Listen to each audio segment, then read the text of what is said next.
Thank you, Mary, for organizing the Art Basel talks. Thank you, everybody, for coming, and welcome to our panel. I think what I'm going to do first is just give a brief introduction of the topic and my thesis relative to the topic and the genesis of it. So first, I'm using the term venture philanthropy as philanthropy which is impact-based as opposed to grant-based. The term to some people seems a contradiction in its use of the term venture, but venture is not intended to refer to a financial benefit or payback in any way for the philanthropist. I'm using venture mostly in terms of successfully achieving a project. And the term comes in my work with donors to the arts. And I find more and more donors are wanting to have some measurable impact as concerns their giving. They want to know how the funds are used and what is the impact of their giving relative to giving to another cause. Other philanthropic sectors such as health, education, social welfare have been proactive to determine relative metrics to justify their existence and relevance in solving the issues facing society today. And a good example I find is there's a nonprofit in Los Angeles which deals with the homeless. It's called the Weingart Center. And the Weingart Center encourages donors to invest in solving the homeless problems as it is in the self-interest of the donor. And they continue to say that a $10,000 donation to the Weingart Center is compared to the $35,000 the city spends to leave someone on the streets. They also give figures as to a return on investment of donors' dollars. My company has been increasingly questioned by clients relative to structuring their philanthropic activities. I'm asked how to measure the impact of their giving and how to determine which nonprofit to fund. Arts and culture organizations have traditionally solicited donors based on civic responsibility to support culture, and all of the nonprofit institutions say that they have an extraordinary institution. They say they have an extraordinary director, and they say they have an exceptional program. And the question is, and they're unable to give any kind of measurable third-party statistics regarding these issues. Giving to the arts has varied for quite a while between 4 and 5% of total philanthropy. So my theory, which is what we're discussing today, is that the future success for those of us involved in philanthropy to the arts will be dependent on our ability to begin to formulate some framework of measurable impact, or philanthropy is likely to decline. My theory is that this phenomenon will become increasingly problematic as millennials become the major donors to the arts. Millennials are no longer convinced by the same ask which was successful with previous generations, and this is what we're discussing. So now I just want to introduce, so the panel consists of 3 people from 3 different points of view. First we have Stephen Reily. Stephen is a philanthropist, a social entrepreneur. He is also chair-elect of Creative Capital. Creative Capital is perhaps the only nonprofit in the arts which has applied venture capital terms. And Stephen is also trustee of New Museum. And we have Melissa Berman, who is CEO and president of Rockefeller Philanthropy Advisors. Rockefeller Philanthropy Advisors is really the gold standard for all of us working in philanthropy advising. And Melissa has really been instrumental to developing that framework. And then we have Simon Castets, who is director of the Swiss Institute, who you probably all know. It's a prominent nonprofit arts institution in New York. Voilà. So Melissa, I'd like to begin with you. Could you tell us a little bit about, since you work with philanthropists in all different areas, what percentage of your philanthropists give to the arts? I think that once you get to the ranks of major philanthropists, the ultra-high net worth, almost everybody in that world is supporting the arts in one form or another. It's part of their life, it's part of their view of what makes for a healthy society. So, and we see, if anything, growing interest in several different ways to achieve impact through the arts. Well, tell us how you see. How can you, and do our philanthropists asking you as they're asking me, what kind of impact do I have if I'm giving to Sure. the arts? I mean, everybody wants to answer the question, what kind of impact am I having now? And I think one thing to sort of bear in mind is just because you can measure something doesn't mean that that's an indicator of true impact, which I would think of as sustained and sustainable change. But I see sort of 3 areas of innovation for impact in the arts. And one of them has to do with arts as a way to support well-being, whether it's using arts to help people with PTSD, whether it's using arts to help educational achievement, arts as a way to help the elderly struggling with Alzheimer's, arts as a way to keep youth at risk positively engaged. So that's one. So you feel, excuse me, if you don't, I think everybody, if no one minds, we can interrupt each other. Interrupt and disagree. So basically you're saying you're possible. encouraging, you feel that the philanthropists want this crossover with Yes. some kind of social purpose. Some of them want crossover with social purpose. Some of them are interested in creative placemaking, which has to do with the role of art in sustaining a healthy and thriving community. So to some extent, of course, think of the economic impact that Art Basel has on the city of Basel, Yes. right? But it's also a matter of thinking of art centers and art places as places where community happens and where social capital as well as financial capital can develop. And then I think the third area, which is very exciting and relates, of course, to the work of creative capital, is the idea of the artist as an entrepreneur. The artist is somebody who is a creator, not just of things of beauty, but a creator in the sense that an entrepreneur is, and who needs better access to capital and financial instruments than has traditionally been available. And so this is a sort of area of intersection of art, investing, and philanthropy that's really exciting. Thank you. Now, and so Stephen, do you want to talk to us a little bit about creative capital and what it's doing? Sure. I think 2 of the areas that I think a lot about that Melissa talked about, one is the artist as the community builder or the city builder. I think in every range, and that's a big impact as the world is urbanizing, we're all trying to figure out not only how to make communities thrive, but especially in the States, especially if you're not in New York or LA or the Bay Area, cities are really competing with each other right now. And the cities that are succeeding and whose philanthropic base are trying to help them succeed are actually trying to compete with each other and trying to compete with creative placemaking. And so whether you think about Richard Florida's theories, which every city is to some degree trying to adopt, saying the cities that are friendlier to the creative class actually are doing better on most metrics, so whether they're social metrics or economic metrics. You look at real estate values. Artists are always the seedbed of the next hot neighborhood, whether that was Soho to the Lower East Side to Williamsburg. They raise the tax base, arguably. They increase employment. They increase economic attraction. So again, if you're in a city that's working really hard to attract business and talent, and you need to do both at the same time, artists are real key to doing that. The other thing is that artists are themselves community builders. And one of the things we've seen with Creative Capital, which makes grants to artists as entrepreneurs, but also does a professional development program where it tries to strengthen a whole base of artists in a given community. When the artists are elevated in their capacity to support themselves, they actually increase the whole artistic economy in that city, but they make the city stronger in an interesting way. And if you care about the arts and the livelihood of artists, this whole pitch of artists as community and city builders is really key. Can I have 1 second? Yes. I think I didn't mention that Stephen is based in Louisville, Kentucky. Yes. I live in one of those cities. So maybe you can also talk a little bit about your experience in Louisville. Yeah, and I just mentioned, I think one of these things with the new museum I'm involved with, they've done something unusual. They've started this conference about ideas called Idea City, which just was held in Detroit, is going to Athens and Arles next year.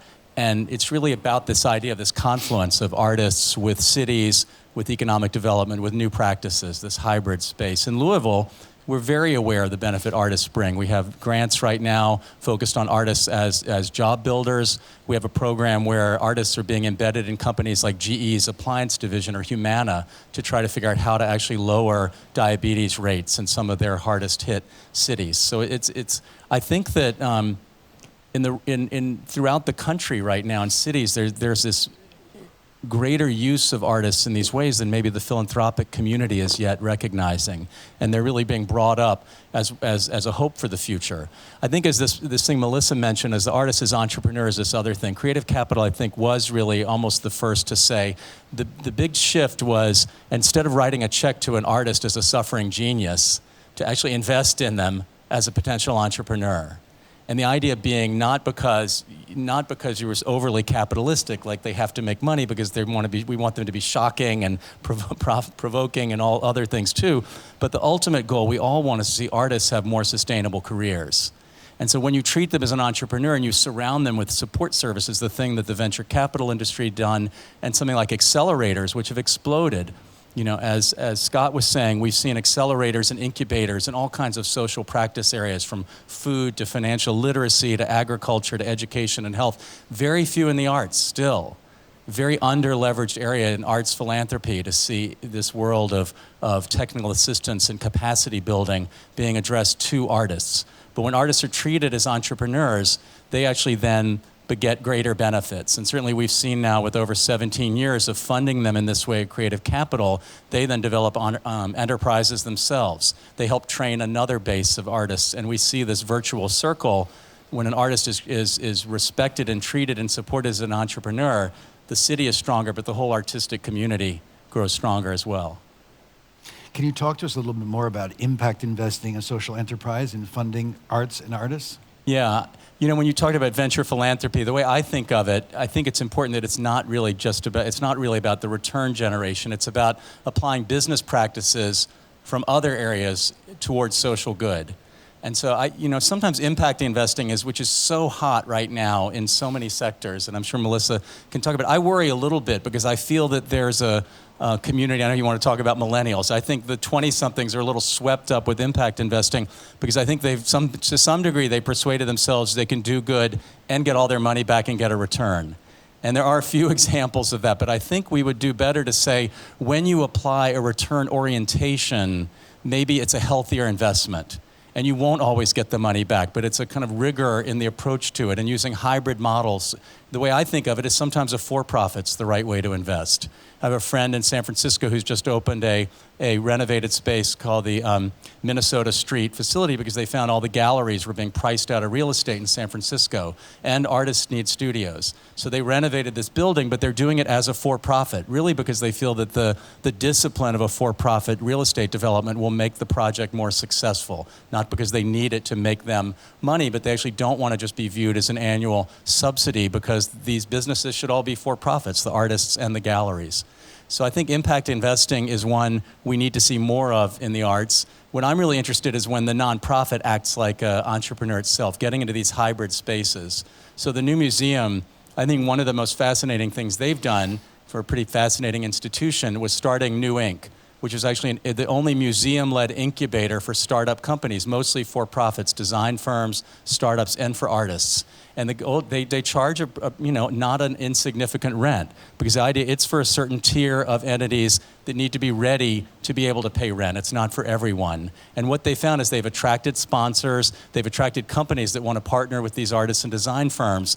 And I think actually the most fertile space right now for nonprofits to get into is keep pushing themselves into these spaces that traditionally were held by for-profits. And whether you call it impacting investing, or you look at social impact bonds, or you look at, whatever you call it, I think getting into that hybrid space is really exciting right now, and people are generating returns and finding donors they can't find in other ways. But when you talk about generating returns, what do you do with the returns? Well, I mean just actually covering their costs. But right now, the new museum is actually not having to subsidize New Inc., because the combination of the fees paid by the members as well as the sponsorship dollars that are coming in actually more than we can quite use fully right now. We're actually trying to figure out how to use, without making the artists feel like they're being sold out, use these partnership dollars that companies like Microsoft and Google want to come in just to get a whole bunch of creative thinkers in one place working on goals that could serve both of them. So, Simon, that's good stuff. Tell us about what you're doing at Swiss Institute and how this is related to this discussion. It's very related. Just quickly to say, Swiss Institute is an independent, non-for-profit institution in New York City that was created 30 years ago by individuals and not a government. And so it's a very hybrid institution in that it shows about 50% Swiss artists and 50% international artists. There is no clear quota anywhere about that, and it's, we have a moral obligation to focus on Switzerland, but we found that it was actually a much more interesting thing to do, that to include Swiss artists in an international conversation. And Swiss Institute has been very successful doing that for 27 years, and then I joined, and it's been keeping going well. We have an extraordinary programming. An extraordinary director. Exactly. The New York Times says our programming is extraordinary, so we're not the only ones saying it, which is good. I think the fact that Swiss Institute was created by individuals is what actually makes it relevant to bring up in this conversation, this framework. It was created by individuals who were very tied to a number of Swiss companies. And so to this day, this is shown in the very income structure of Swiss Institute. If you look at cultural institutions in New York City in general, you have about roughly 5% of corporate funding. We receive up to a quarter of our budget from that. And so indeed, the idea of venture philanthropy comes in all the time as we discuss with new partners or existing partners. We want to renew their partnership, but think about it in a different way. There's always the question coming up of, what is the marginal value? What are you adding? What new project can I fund? And instead of thinking in terms of venture philanthropy, I like to think about it in terms of effective altruism, because I find that this puts aside a number of the misconceptions, as you explained, about the idea of people having a return on investment or actually making money out of their philanthropy, which is not something that is supposed to be happening. And we've engaged a number of very interesting conversation and developed new projects with some of our corporate partners, including UBS, which is one of our leading partners. There's Victorinox, UBS, Swiss Re, Davidoff, a number of these companies. And for example, with UBS, we're doing something entirely new, which is somehow trying to redefine the artist documentary and putting the artist in the driver's seat in that, and telling their own narrative and being at the center of the conversation and not being depicted as the genius at work, but actually a living person, member of society who works a little bit in the studio, but a lot in the street, in the museum, in the shopping malls looking at things, in the zoo looking at animals, things like this. Talking about a unique passion of theirs. And so being able as an institution to have your finger on the pulse and have access to those very emerging artists is something that is interesting to a company like UBS that is going to come to Swiss Institute specifically because it's a contemporary art institution, and they know that we have very privileged relationships with those people and that we can create a more natural framework in which to present their work than maybe bigger institutions would have, where things are a little bit more cumbersome. And on that note, I think Museum has done incredibly well with all these different ventures for it's a much bigger institution, of course, than Swiss Institute, but it's It's a lot smaller than other museums in New York. But I actually think that, I'll just interrupt for a second, I think that a difference I see is that it's very hard for collecting institutions to operate in this way. I think they have not just their capital, but their whole orientation is towards this building, and it's wonderful things they produce, but it's really, they have just their whole business model is very much about how to pull things out of their collections and borrow and do these great shows. I see that the institutions, the museums, the Hammers, the Walkers, the new museums, the Swiss Institutes are the ones that are always having to reinvent themselves, because when their one show ends, there's nothing on the walls. Well, they have to reinvent themselves like an entrepreneur. Stephen, how do you explain the fact that this in the same category of museum you have MCA and Hammer, who are more aggressively creating permanent collections? Well, my tendency is to agree with you, but I wonder, how do you think about the fact that I was just out in Chicago talking to MCA, and they're really very much, they feel they have to become an important collecting institution. I'm an entrepreneur, so I'm personally very attracted to the energy that I think is really a part and parcel of not having a permanent collection. And I think I understand the temptation, but I think that it's very important for us to have both, I guess I'll say. And I think also if you think about how important issues of opportunity, access, and equity are, and how much more visible they are becoming in so many places Yes. around the world, a model where you have to come to a certain place in order to have a certain kind of experience looks to be a fairly limited kind of model, both in a digital age as well as in an age where we need to put a little bit more focus on access and opportunity. Okay, so we're talking about several issues here that I want to go back to. One is about corporate sponsorship versus individual and private foundation sponsorship. If you can talk to us a little bit about that, Melissa, since I think you have the biggest picture of all of us. I think everybody here has a very big picture, so thank you.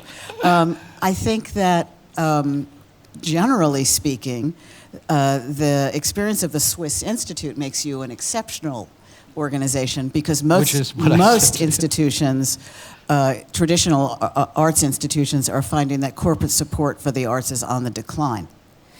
And part of the reason it's on the decline is that it doesn't resonate so well often with many of their employees. And it doesn't always give them the position as employer of choice and corporate citizen that it did in prior eras. So that's an important stake. I think among individual investors, they now see a choice before them of contributing to an existing high prestige, high profile institution, contributing either funding or their collection. But now they see much more of a very real choice of creating their own institution. That has become far easier, far more common, and gives donors a set of options that for some people are much more attractive. Do you see the tax code changing in any way that will become less attractive? Honestly, it's interesting. Somebody who's working on a book asked me this question just recently. Most of the donors that we talk to are not so much motivated by the tax code when they make this decision.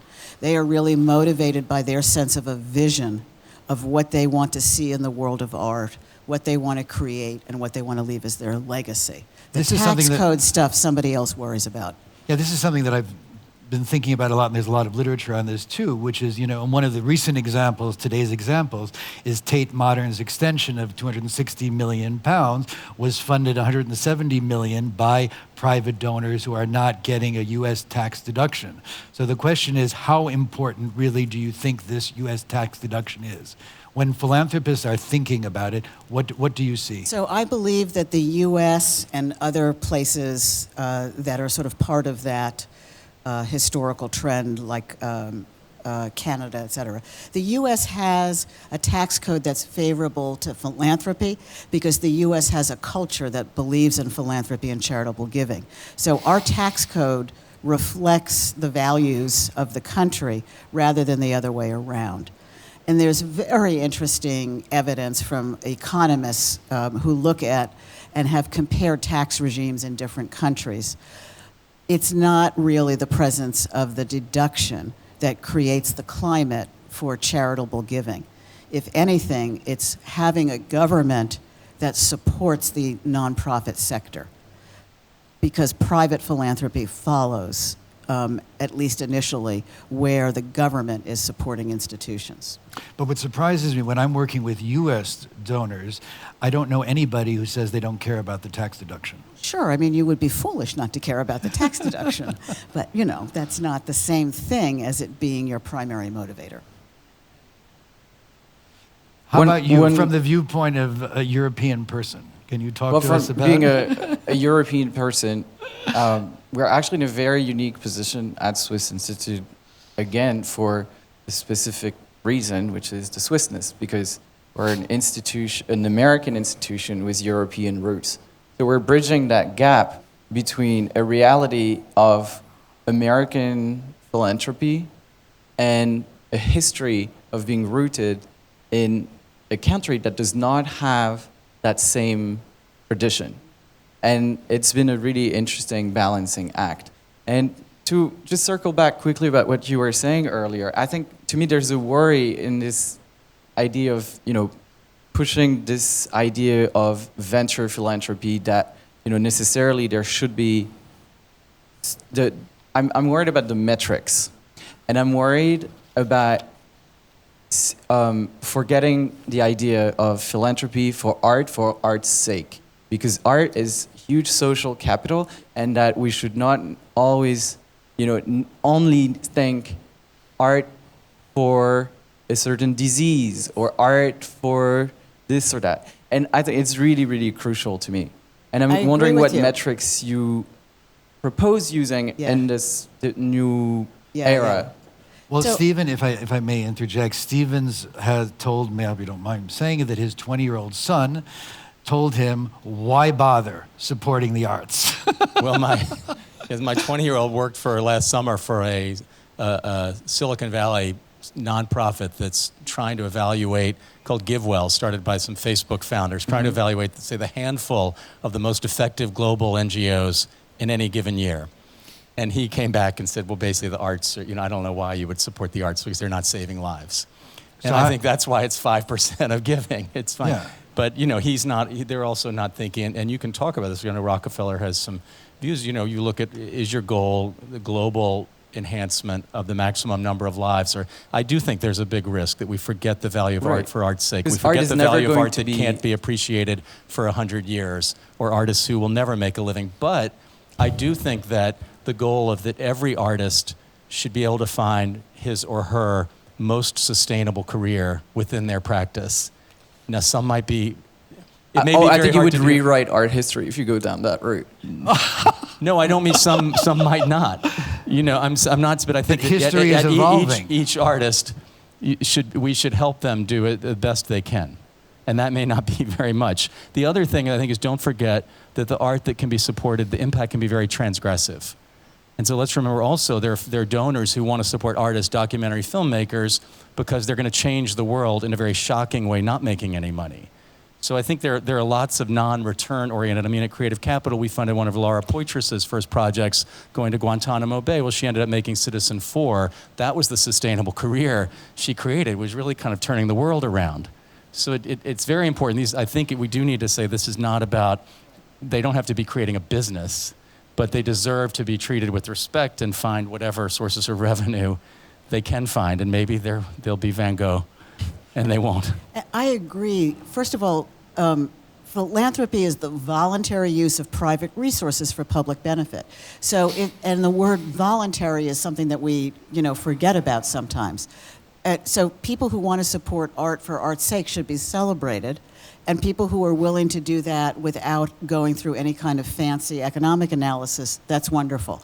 I think to some extent, if people like you are in the position of, or the position of somebody pushing back and saying, but you haven't saved any lives the way malarial bed nets do, that's really a very false kind of arithmetic, because the malarial bed nets save a life for a small number of people for a small period of time. It does not give them the life they deserve and the opportunity to achieve the potential they could. If that's the definition of saving a life, a lot of the nonprofits that claim to be sort of saving lives and hold themselves up as sort of great examples are really only very, very short-term solutions. They're not wrong, but the issue of what it is that makes a life and a set of opportunities and equal access and equity is not simply a matter of very simple measures of public health. And I think, Simon, going back to your point, and then if I continue our previous discussion that we had before the panel, which is what you do not like is there would be some kind of an economic spreadsheet which we would apply across the board to each nonprofit, and we would sort of fill it in and give it to philanthropists. And that's not what I'm talking about. I think that each nonprofit and each initiative can come up with some kind of measurement of impact, but not across the board spreadsheet and with each each row that's filled out and you come to a total. But we have to, I'm coming to this issue from the point of view that this is what donors are asking me.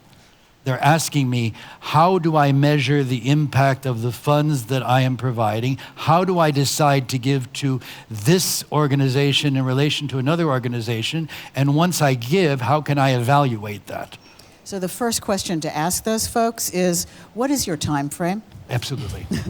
And Of course. once you sort of ask that question, I think it helps people step back and go, oh, yes, clearly you can't compare in the first 6 months of some kind of a cycle, a donation that you're, or even an impact investment that you're making either in a basic research program, which might take 20 years to come up with the cure for malaria, versus something which is going to supply bed nets in 20 years, versus something that's going to help build a bed net manufacturing company in a poor country in 3 years. You have to look at the time frame. And then all of a sudden things get a lot less simplistic, and it becomes very clear that this is really a discussion that's about your head and your heart and your stomach at the same time. It's not. I'm finding when I'm working with donors that they pretty much accept a long time frame.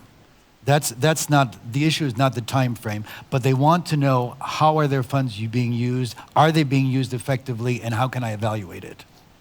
I think that's true, but if you also look at the new entrepreneurial class, you're talking about the people making new money today in America, I think they're also just rewarding experimentation. They are. I don't think they're necessarily, because they know we're in the world, that we're in uncharted territory in terms of metrics. I think they're saying, we want to be fun, go try something new, go for the fast fail, go put something out there, because that's their world, and they want to see the art world, I think, act more like that. But I would really agree with you that it's interesting that you mentioned malaria in a way, because the time frame of art might be also, looking at 30 years, 20 years, 10 years.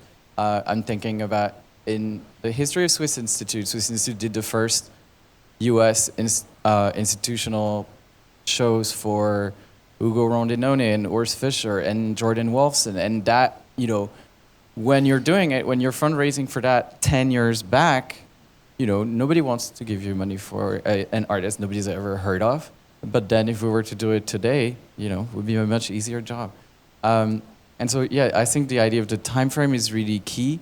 But also, I think going back to what you were talking about in terms of real estate, I think, currently for very small institutions in New York, it's become incredibly difficult to survive. And I'm talking about peer institutions of Swiss Institute, like Artist Space and Art in General and White Columns and Swiss Institute itself. The real estate has become a huge problem. So, I would say that the creative class has, somehow dug its own grave, or as far as Manhattan is concerned. So how do you address that issue? Ready to move to Greenpoint? No, How actually, do you we all. address- Too expensive. It's way too expensive. We Come to Louisville. Right. Actually, we've told had them really that. interesting conversations as a group of institutions who are in similar situation, and people have had varied responses. Our take on the problem is we would much rather remain a sort of bastion for free cultural experience in an increasingly commercial environment, which is Manhattan, lower Manhattan, than go and gentrify some other place or help kick other people out. We're not really, I think, New York will remain New York, and we're here where it's the community that has allowed us to grow, and we want to stay near it. And people come see us from Brooklyn, they come see us from Switzerland, and we stay in the same area. Let me talk a little bit about real estate, because the new museum's gone through this, and they made an interesting bet because they realized they were investing in the Bowery and the Lower East Side 10 to 15 years ago at a time where those prices were valuable. They knew what was likely to happen. So they borrowed a lot of money to buy the building next door, 831, right to the right of the new museum. And they just announced about a few weeks ago that they're now going to expand into that into that space. Well, one of the things that's done is it's probably saved them $10 or $20 million or funded that part of the capital campaign because we couldn't have really afford to buy that building now without getting an additional donation. So I think thinking that's an example, thinking like a business of your economic impact you're going to have on your neighborhood and trying to get ahead of the game. You could also think more creatively and actually approach the city and say, if we're going to raise the tax base as a nonprofit institution in this neighborhood, this Manhattan is now, New York City is making millions of more dollars off the Lower East Side, in part because of what the new museum did. You could actually float a bond and actually, help pay for some of it by the increased tax revenue. There are social impact bonds. There are these interesting hybrid models where cities are saying, we will invest if you can show that the interest will be paid off by either new money we're going to take in we wouldn't have taken otherwise, or money we're going to save that we won't have to spend in other ways. So I think that there are ways for Is this actually happening where there are bonds being issued? No, this hasn't, but I've thought about how, because not everyone's in a position to do what the new museum did, and literally borrowed about $10 million we've been paying. I mean, every year is this huge $1 million interest payment for this next door property. It turned out to be a great deal. But the capital gains on the property is virtual. How are you able to monetize that capital gains? Well, it's simply money we don't have to raise now for real estate to expand. So it's just the capital campaign would be much bigger if we were also having to buy the building.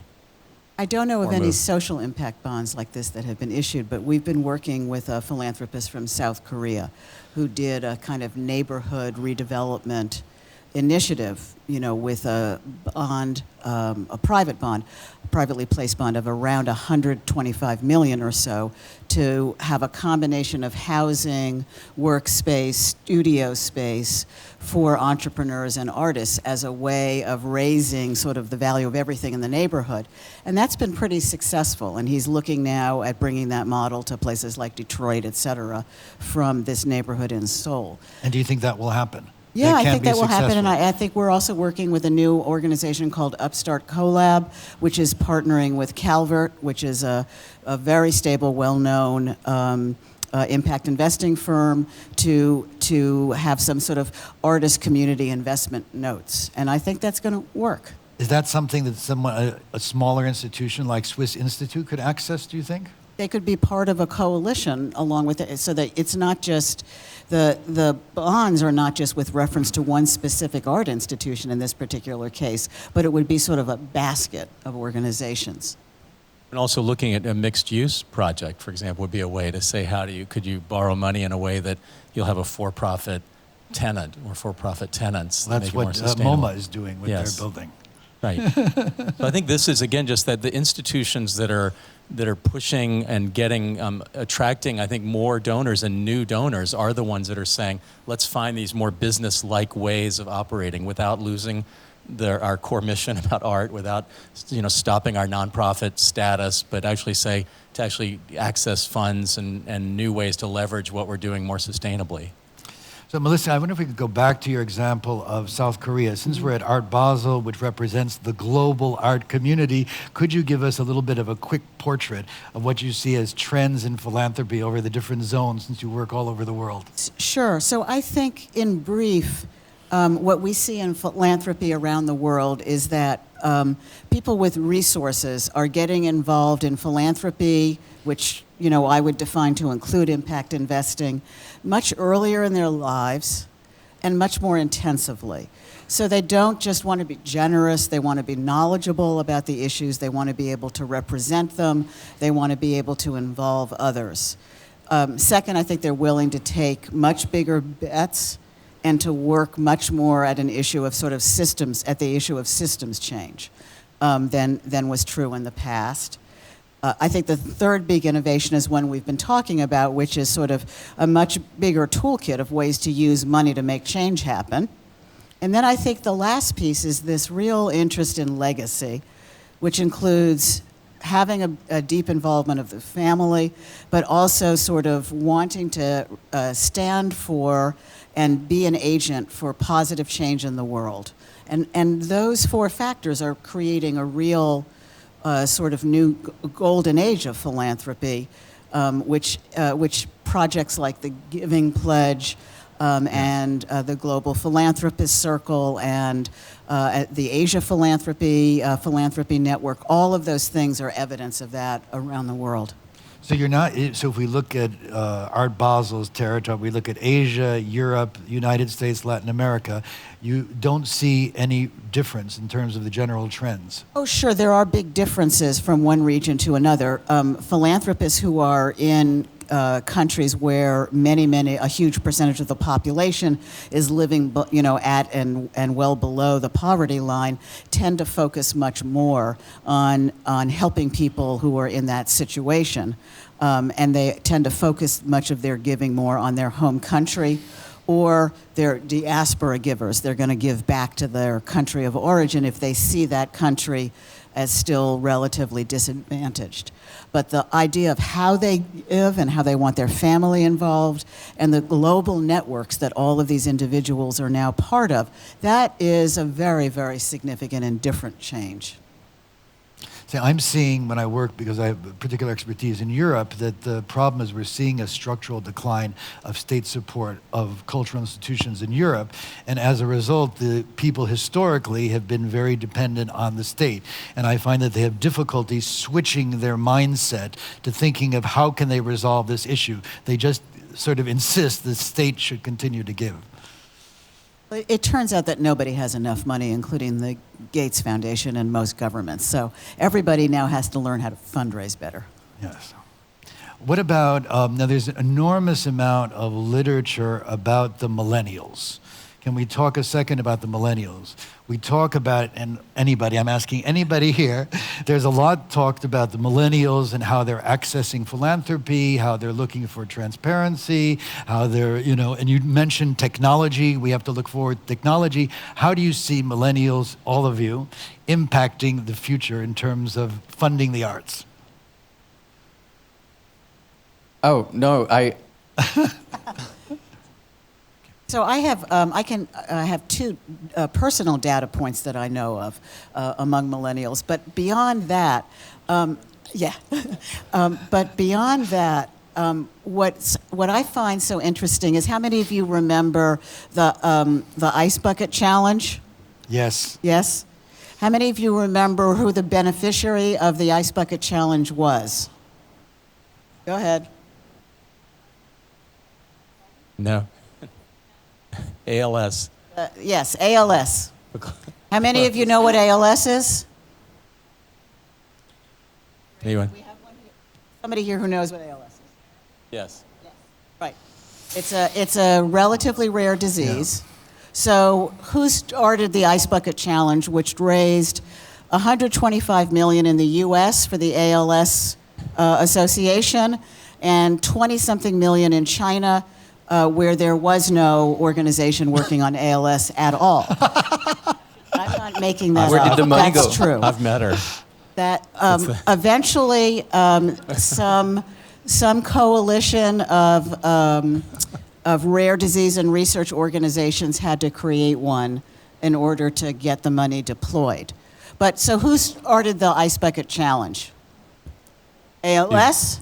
No, it was some No. star. It was the Wasn't it a mother star? of the No, of it a was young not man who- I thought even it a was a star. celebrity. Wait, It was not a celebrity. It was a person who had a friend who was afflicted with ALS. It was a mother and a family in Florida. Have they, a young man have they who was dying of- resolved the problem of ALS? No, they haven't. They've raised $125 million for an organization that had a $2 million annual budget. So there's a lot more research now on these kinds of diseases, but we're going to see sort of remarkable changes as millennials use social media and mobile giving. And what we're going to try and have to understand is, what is it that makes these things click? Because although you can raise a lot of money quickly online where there's a catastrophe, the Ice Bucket Challenge is the only hugely successful social media campaign for a sort of chronic disease and condition. And it is a unicorn in the philanthropic sector still. But once the millennials get a handle on what they care about, we'll see more of those. But they will not be generated by the organization that's the recipient. they will be generated by the millennials and their social network. You wanted to say something, Stephen? No, I mean, I think we saw Susan G. Komen was an example. I think this hunger for people to feel connected with each other. I think this is where, because, right, it's the thing we're talking about is not the part of the art world that's here, that we're all here for. Yeah. It's about the part of the collector class, the philanthropic base that is dissatisfied with income inequality, which is partly driving UBS being here and others as much as we all enjoy it. And I think that flip of connecting with the artists is where the magic comes in, and that's what people are really hungry for, and that's why somehow accessing this, when I talk about the artist as a community builder, that's what everyone's hunger for, whichever end of the unequal income disparity you're on.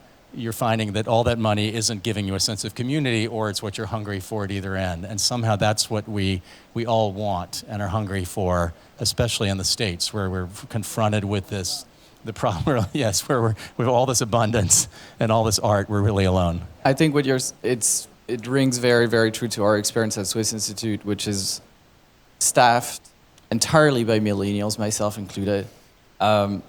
We've been, I think, decreasing the average age of our donor base quite dramatically. And we found that people have been very much willing to get involved around this sense of community. Do you think it's related to the director? No, it's related to the very hard work of the team.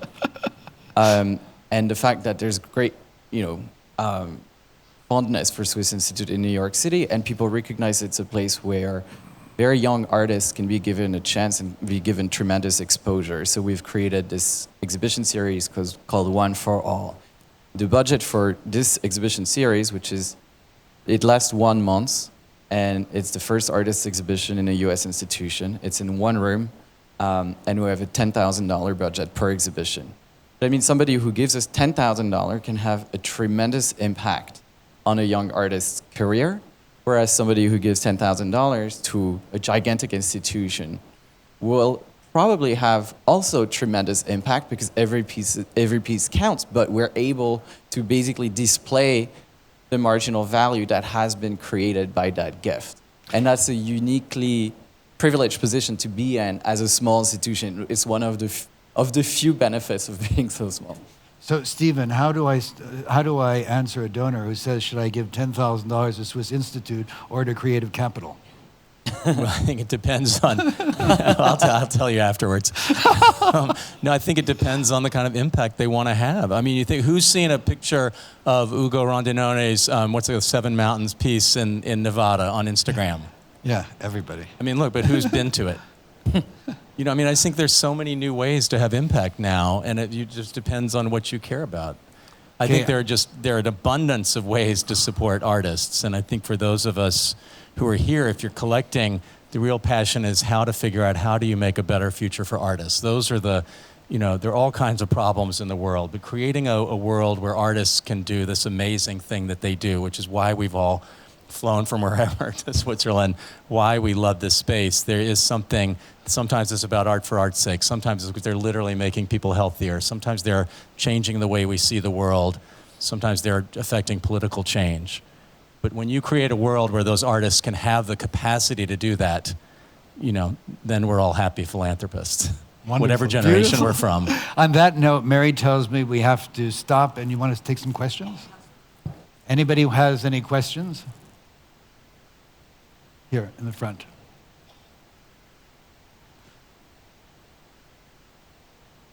Ooh. Hello, I come from a museum in Colombia, in Medellin.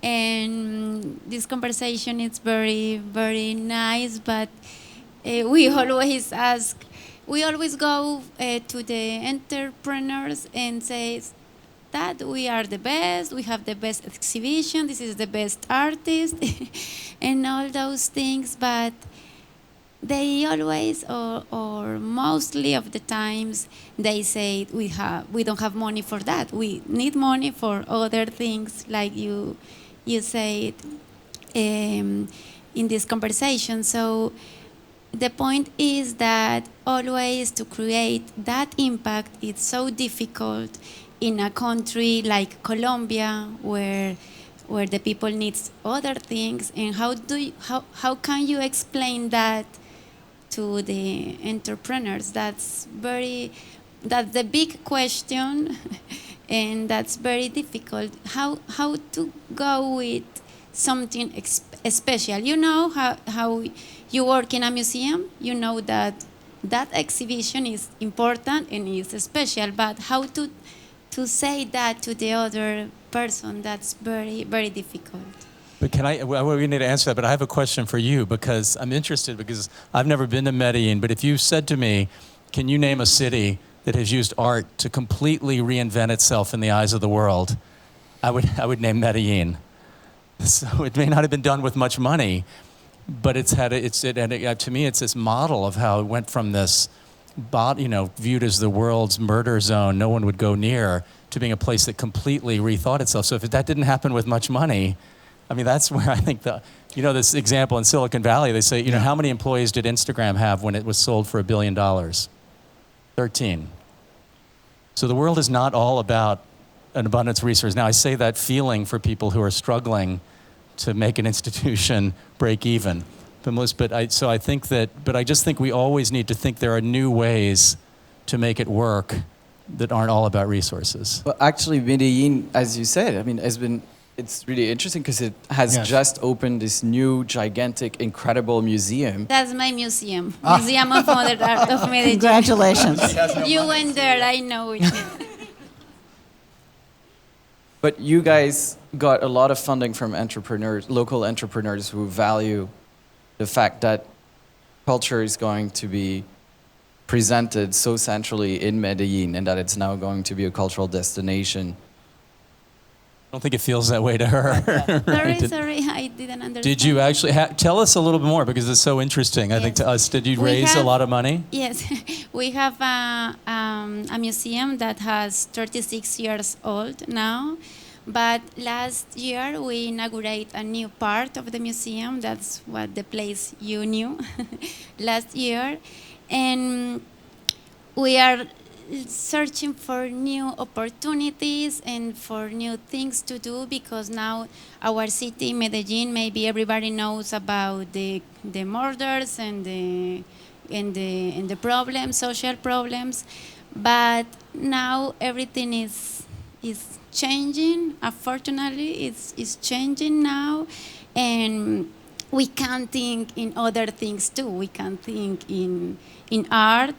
And we have support of the mayor for that too, but obviously the enterprise are busy in other things that still are important in our city, obviously. But we want that the people goes to Medellin and know that we have another face, that we can export a lot of things different, like art, and that we have very nice artists, how you say, and that's the thing that we have to do, and it's very, very difficult to do it, and it's very strong to fight with that view, that point of view that the world has in a city like Medellin. So you have to fight with two things, with the art and with the point of view that the people has about our city. So we are in this new project, this new building, but we don't want to have only a building, because that building is anything. We want to have projects and things happening inside. So that's the big question, and I don't know when we're going to find the answer. I'm optimistic for your future. Yes. Are there any more questions? Go ahead.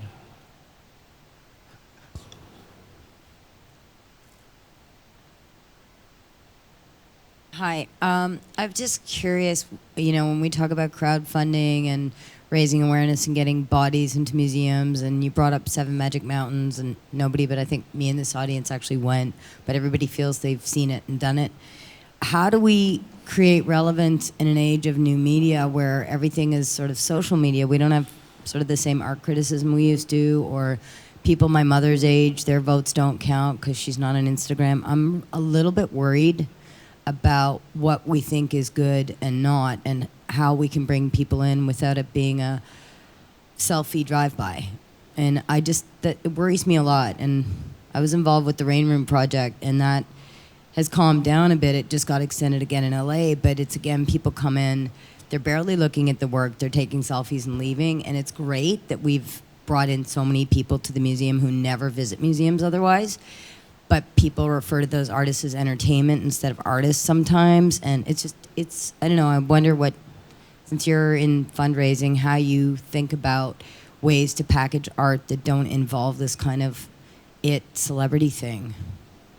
Somebody want? Long question, sorry. It's still a small market. Yes. I think the people who really are going to pay attention. I mean, we're also in a bubble, that won't last in some of its forms. So I don't know, except to say that in the long run, it's not a huge percentage of the population that wants to look closely at art. I'm not involved in fundraising. We really only work with people on the giving side, but in an earlier part of my life, I was a medievalist, and I would say that historically, patrolling the border between art and entertainment is kind of difficult. And that's been a challenge forever. Different media make that a different kind of challenge, but the invention of the printing press kind of did the same thing. That's Yeah, right. I think that's I'm rather nothing new. optimistic that we're going to find the means to do it. I mean, it began with the museum as entertainment. They began talking about it with the Guggenheim, that it began, and then it continued with the Centre Pompidou. So I think that eventually we will learn to use these means to provide real content and engage people to come into institutions. As you said, I think it's nothing new. It's not say that, and also the real new thing is actually how many hundreds of thousands of people are going to museum who did not used to go to museum. That's right. And that's something we should all be happy about.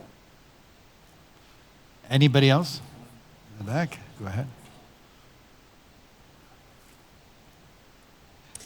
I'm wondering where this all sort of hits the ground in terms of the actual artist, because when we opened, we talked about that the moderator was going to be talking about a theory. But in a practical way, I wonder if this means that artists themselves in such a changing environment would have to have a different skill set to be able to be involved in an entirely different paradigm than most art schools train them in. I think that's Stephen Creative Capital. Yeah. Well, so when I think I would say yes, but not in a bad way, because what I've seen Creative Capital do when it shifted the paradigm from, and this is a little simplistic, but you're the suffering genius in the garret who deserves a grant because of that, versus being one who figures out how to tell your own artistic story, your very own personal artistic story in a way that actually can convey support, can find a gallery, can at least get your message out there. It's a big shift. And I think I've talked to, especially, people outside the US who it just still feels like, isn't that sort of a little commercial? And I guess, I live in a capitalist economy, and I think that people deserve to have the best possible living they can while staying, truly, really true to themselves. So I don't think it has to be a sellout. I think it can be if you say, well, how did you go make money last year? Because that's the only goal, versus let's help you figure out how to sustain yourself and raise a family and live a decent life while also being very true to your message. I think that's a great note on which we're going to close this. Thank you very much to my panel, Melissa, Stephen, and Simon, for joining me.